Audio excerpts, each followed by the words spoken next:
Programang ito ay rated SPG, striktong patnubay at gabay ng magulang ang kailangan. Wala na ngang kawala si Rigor sa karma. Wala na siyang pamilya, mawawalan din siya ng trabaho. Agad siyang sasampahan ng kaso ni Colonel Suarez para agad siyang masibak. Magiging miserable ang buhay ni Rigor at magiging patapon.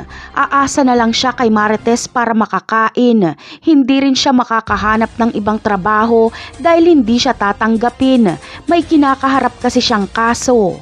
Magkasabay nakakarmahin ang mag-amang Rigor at David dahil mabibisto na rin ang pagpapanggap ni David at si Santino ang makakabisto nito.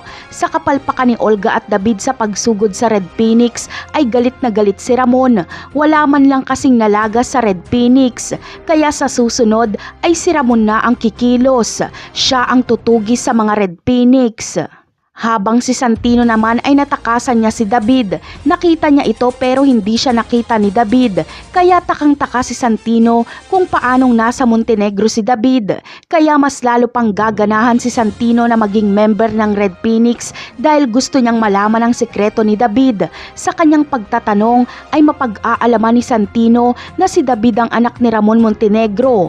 Gulong-gulo si Santino kung paano ito nangyari. Samantala, sa susunod na paglusob ng mga Montenegro sa Red Phoenix ay si Ramon na lang at hindi nakasama si Olga at David. Sa kasamaang palad ay mahuhuli ni Ramon si Santino. Papatayin na sana ni Ramon si Santino pero sasabihin ni Santino na may alam siyang sikreto tungkol sa pagkatao ng anak ni Ramon.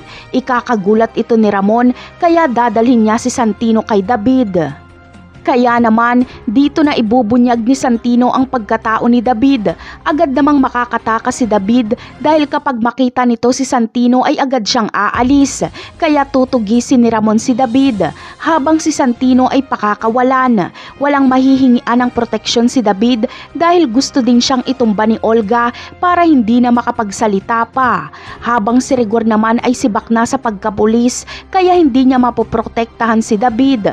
Sabay ang karma ni Rigor at David. Napakarami pa nating dapat abangan sa mga susunod na episode. Paalam!